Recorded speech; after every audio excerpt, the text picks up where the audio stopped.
All right, this unit is on the French Revolution.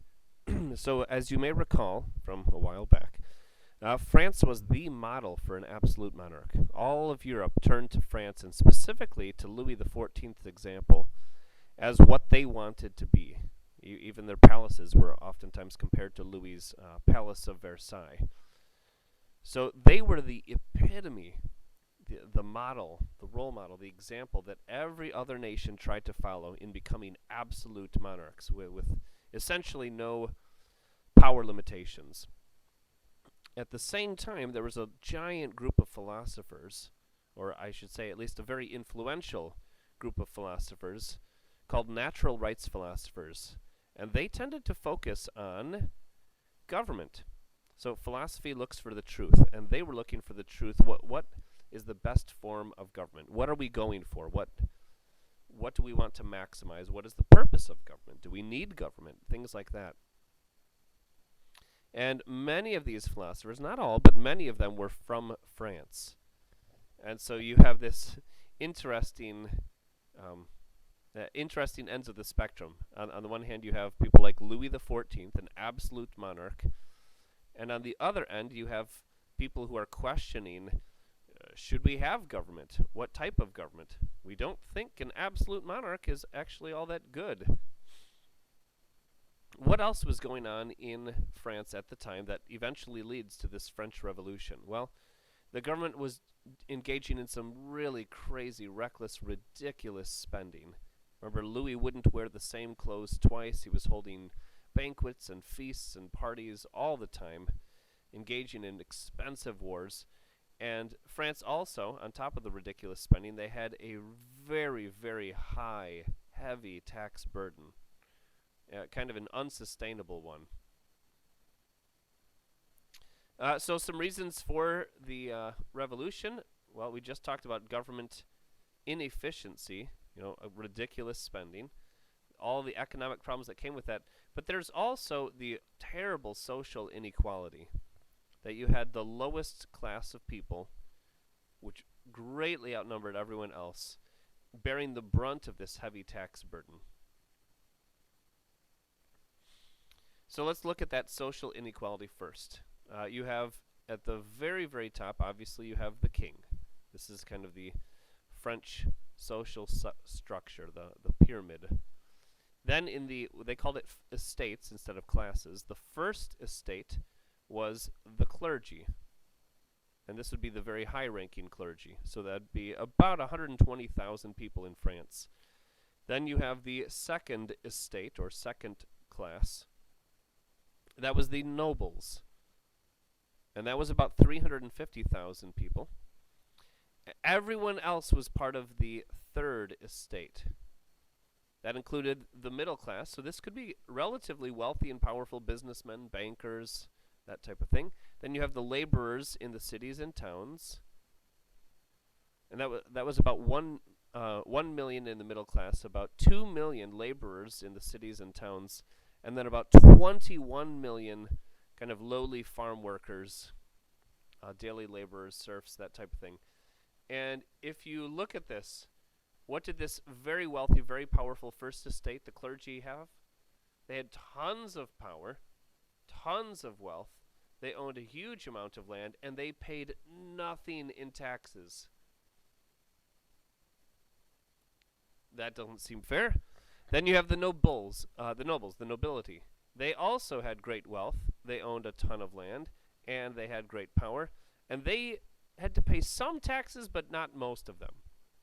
And then you have the third estate, which would be the middle class all the way down to the lowly peasants. And they had to pay the vast majority of the taxes, and they owned a tiny fraction of the land and the wealth, and yet they had to pay all the taxes. And so you see this cartoon, you have right here someone in the third estate carrying the other two estates, the nobles and the clergy. Then you have the government inefficiency. Again, the King Louis and all the other absolute monarchs of France, they wanted complete, total control. And they wanted to live however they felt like living, not worrying about whether they could afford things or not. So that's the government inefficiencies and, again, the terrible economic problems. Since the third estate is paying most of the taxes and all that money is wasted on things that they could never dream of enjoying, they grew very angry. They said, this is crazy. Why aren't the very wealthy nobles and clergy of the first and second estates, why aren't they paying some of the taxes or more of the taxes? Why isn't the government changing this inefficiency and not throwing parties anymore? Why do taxes keep going up and we see nothing that benefits us? And again, this gets back to those philosophers. Yeah, they agreed. Why is the government? Why are these these ruling elite, calling all the shots, taking all the wealth, the little bit of wealth that the third estate does have, the lowly peasants? Why are they doing that and squandering it on themselves in really wasteful living? So France's wealthy paid very little or nothing in taxes, and so the government was starting to run low on money. You can't just keep spending frivolously, wasting money, and taxing a more and more impoverished group of people. The third estate was getting poorer and poorer. And so France was entering financial ruin because they were fighting expensive wars and they were living an extravagant life, the government officials. So France began taxing the people more and more. They borrowed more and more from French banks, and eventually the French banks said, I don't think you're going to be able to ever pay this back, so we're not going to. They stopped loaning France money, and that is kind of what got the ball rolling on the French Revolution. So, how did the revolution begin? Well, King Louis XVI now, not Louis XIV, the Sun King, but Louis XVI, he was told by his financial advisors, we have a suggestion. He said, what is it? You're not going to like it. Well, tell me, what is it? He said, you need to tax the wealthy, the first and second estates. This was very unpopular, so he naturally fired his advisors to make the wealthy people happy. Fired them. Then he called together the Estates General, which is France's version of Britain's parliament. It's their government, their ruling body. So he called them together and said, we got some issues here. We have a huge debt, and I can't have my parties. How are we going to fix this? And so he asked the representatives, which France called deputies. So we call them like senators and representatives. France called them deputies. He said, all right, we need to do something. Bring a list of your problems, and I'll look at them, and you start working on a solution to our financial problems. Well, the third estate, that's, again, the lowly people who are paying most of the taxes, they said, we want a constitution to limit you and what you can do. We want everyone to pay taxes. We want justice, like laws that apply to everybody. The third estate, they were second-class citizens. They couldn't hunt on lands. They couldn't collect firewood from lands that they didn't own.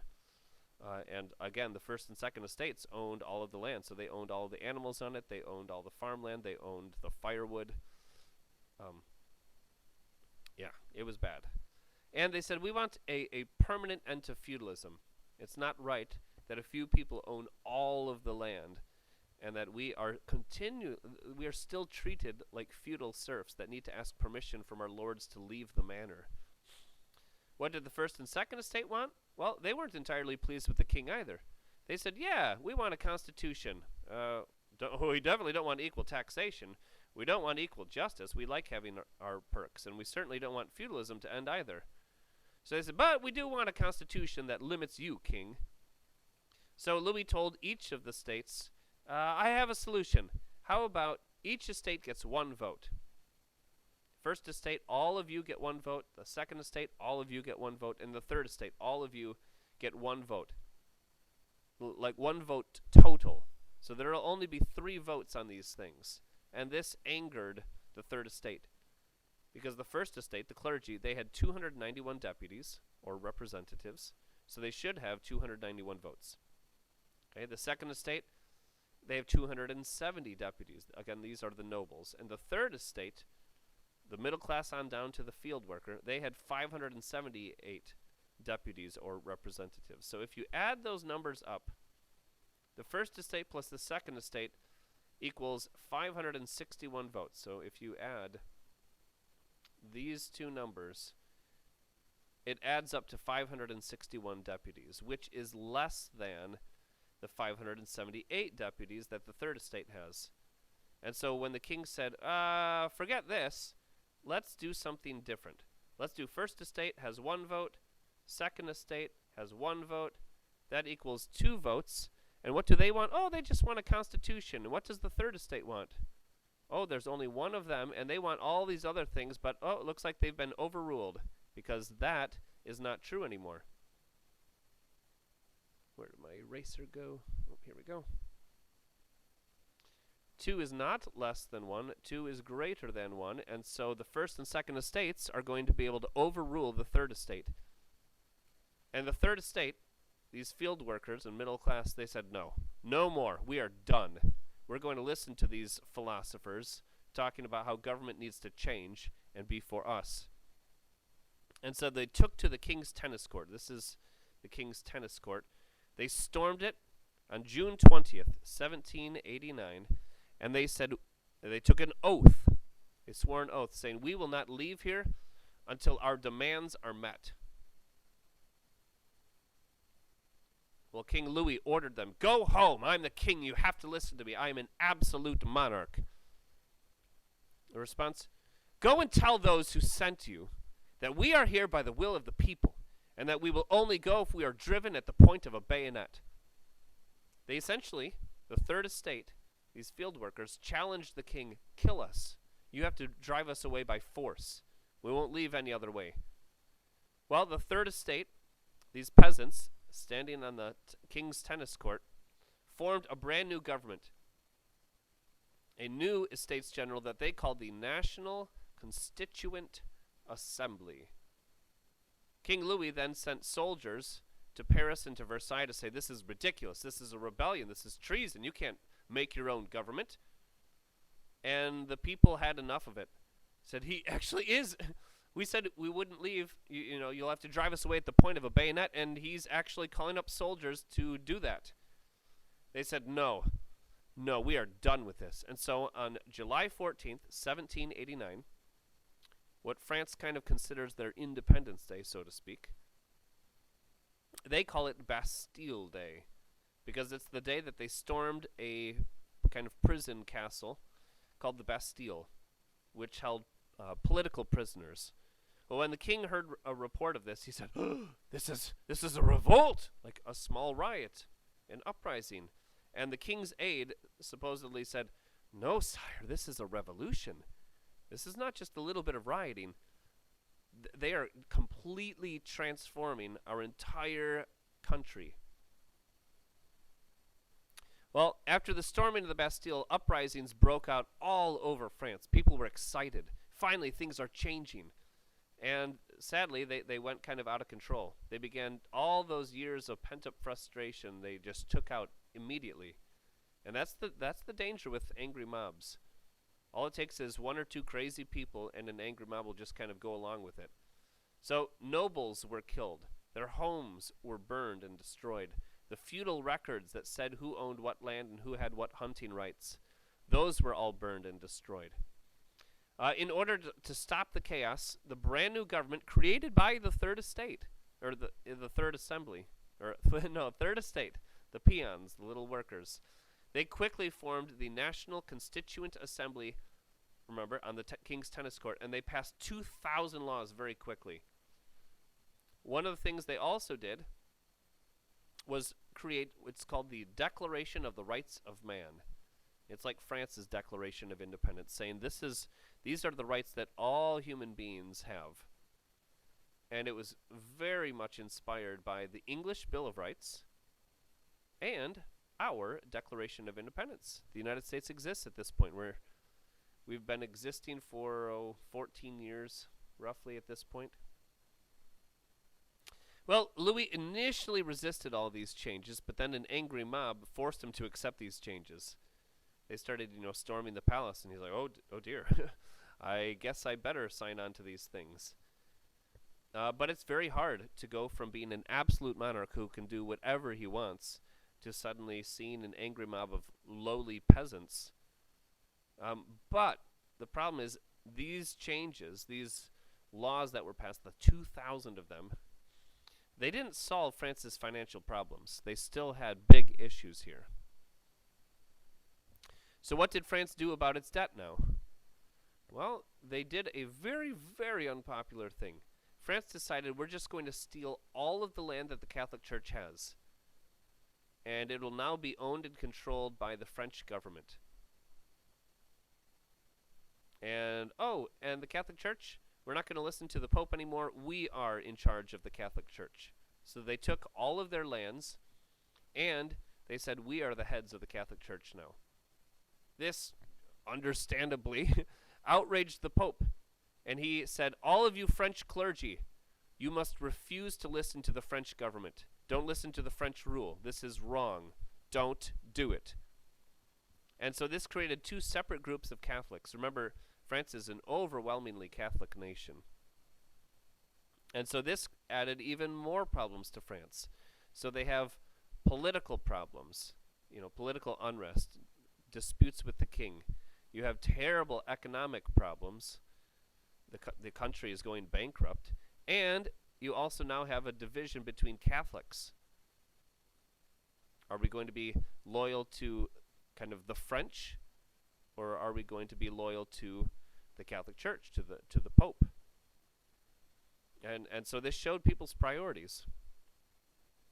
As things grew worse and worse, King Louis and his wife, who was Marie Antoinette, they decided it's not safe to be here anymore. Who knows what these crazy people are going to do? So they hopped in their carriage and they tried fleeing the country, but they got stopped near the border.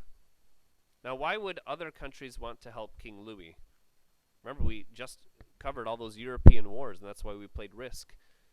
Well, other monarchs feared that the French Revolution was going to spread to their countries. So if they're trying to be like France, and France is falling apart and their own people are turning on the king and queen of France, they don't want that spreading to Prussia or to Austria or to Spain or to Russia. So other countries were actually willing to help King Louis. Remember, there's two reasons people fight wars. You either do it to make yourself stronger or to weaken your enemies. And this was to make themselves stronger in their own country, among their own people. They need to quickly send a message that if you try challenging a monarch, you will have to contend with all of Europe. Now, according to tradition, Marie Antoinette, the queen, told an angry crowd that was demanding bread and starving, again, supposedly, she said, well, if they don't have bread, then let them eat cake, which is something they would never have eaten in their entire lives. Oh, dear. So, the National Constituent Assembly, they called a new constitution. They wrote it. This limited the king's power, and anytime you still have a monarch, but that monarch is severely limited, they're not an absolute monarch anymore. They are what's known as a constitutional monarchy, a monarch who is limited by its constitution. But there is a radical group within the Third Estate called the Jacobins, and they said this isn't enough change. We need something even more radical. And there were three leading members of the Jacobins: Jean-Paul Marat, Georges-Jacques Danton, and Maximilien de Robespierre. So Robespierre is the best known of all of them, and he is pictured right here. Danton is also fairly well known, as is Marat, but Robespierre definitely the better known of the three of them. Well, these Jacobins said that the French Revolution's reforms were only helping the middle class. And so if we go back to our little pyramid of French society, you have, again, the First Estate, the clergy. Let me switch colors.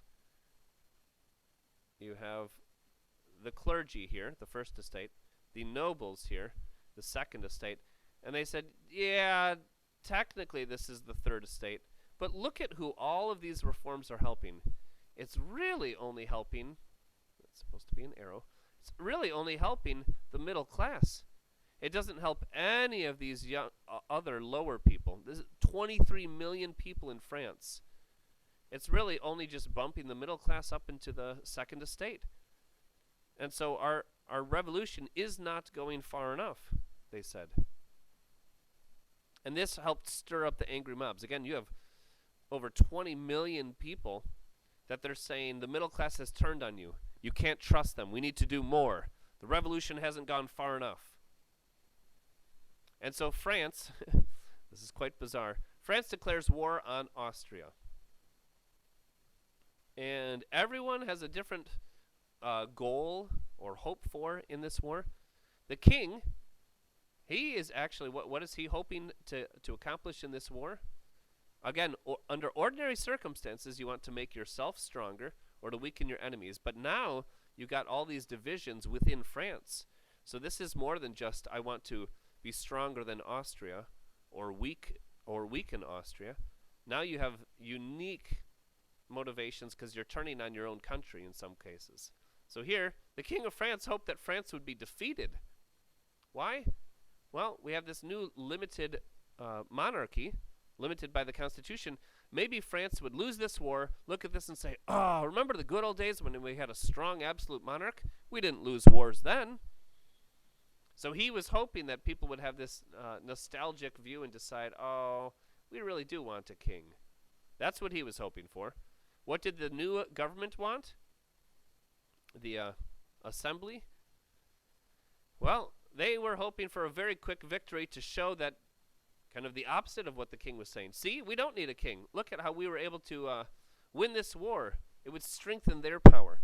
And the Jacobins, that radical group who's saying, this government only cares about the middle class. They don't care about all you 20 plus million lower French workers. So the Jacobins, they didn't really want the war. They didn't want it to be a stunning defeat or a stunning victory. They wanted it to kind of drag out or try to cancel the war because it wouldn't help them.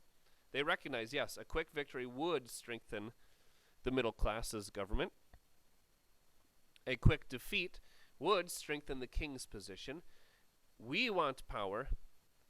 We don't want them to have power, and so what the Jacobins were hoping for is to stall, prolong the war, or even cancel it, end it somehow. So the Jacobins purposefully hurt the war effort by delaying the delivery of supplies. Then Prussia joins the war. Says, ugh, yeah, I don't like what this is doing. People might start getting ideas in Prussia that they shouldn't be oppressed by me, an absolute monarch. So Prussia and Austria are together fighting France. They eventually invade France, take control of a sizable chunk of France, and then they order the people of France, you must make your king the full king. You must protect him from the revolution. These are our demands. And then they left. It's quite bizarre. Well, that created just ammunition for the king's enemies. See, the king is a traitor. He wanted us to lose. Why else would Austria and Prussia defeat us and only demand that we reinstall the king? He's a traitor! And so they started attacking all of the king's supporters and killing them. Then the French government said, oh dear, yeah, we have a really angry mob on our hands.